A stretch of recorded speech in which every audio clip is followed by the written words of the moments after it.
Do you like Subnautica and or Magic the Gathering? Then check this out. I took my Glarb Sea Creature Tribal deck and made a Subnautica version of all the cards. Each card with their own unique arts, and some of which have their own flavor text that either reference or are direct quotes from the games. But for today, we'll be focusing on this one. Ladies and gentlemen, let me introduce you to the woman, the myth, the legend, the mercenary who killed a Reaper barehanded, and the first purely positive thing I'm gonna mention about Below Zero, Miss Marguerite Mida. Well, her pet bear anyway, or pet Snowstalker. Okay, alright, let's bring it back. So, allow me to introduce you to Preston the Snowstalker. This is the pet of Marguerite Mida, a very important character within Subnautica's lore. Truth be told, within the game of Subnautica, Preston's whole existence is really just to be an extension of Marguerite. When you first enter her base in Below Zero, he's the first one to greet you by tackling you the moment you open the door. And one of the first things she says to you is, next time I'll let him tear you to pieces, which is exactly what I left as the flavor text. But even if you're someone who's already completely familiar with Marguerite and her lore, I bet 80% of y'all did not know her pet Snowstalker had a name. Because I know I sure as hell didn't before making this card. But anyway, to make a long story short, Marguerite is a mercenary who survived from the first game. She was hired as muscle for the Degassi, the first ship that got shot down on planet 4546b, and went through some insane adventures that ended with her killing a Reaper Leviathan barehanded. Now, I'm not going to get too in detail on that because Marguerite, of course, has her own card. But I have to at least mention her if I'm going to talk about Preston. In-game, the Snowstalkers are an on-land creature that serve as a sort of medium threat to you, aside from the much larger threat that's kind of burrowing through the ice beneath your feet, but we'll get to that later. We kind of did this episode backwards because I was super excited to talk about Marguerite, so let's talk about how Lumbra actually interacts with this deck. Lumbra might be one of the single greatest 6-cost creatures in this entire deck. By the time you get to her in-game, normally you have at least 2 lands in your graveyard, and you're going to be able to surveil with Glarb as well, milling 6 instead of just the 4. There have been times where I have more than doubled my mana simply by playing this creature. Hitting Lumbra off of a card like Gyruda, like I mentioned before, or Incarnation Technique is just incredibly satisfying given the fact that both those cards already mill as part of their effects, putting more lands in the grave for Lumbra to fetch back. Not to mention, she is 100% this deck's win con whenever you get a card like Overwhelming Stampede that can just close out games. Or if you manage to put a Wonder in the graveyard, she just becomes a flying 16/16 that'll one-shot people. I love Lumbra in this deck, so when I was figuring out a creature from the game to make her, yeah, of course I went with a Snowstalker,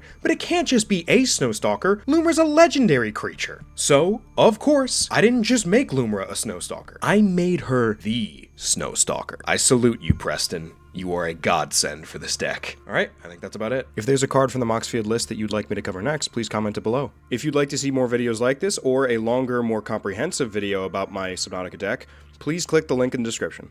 Oh, and subscribe for more.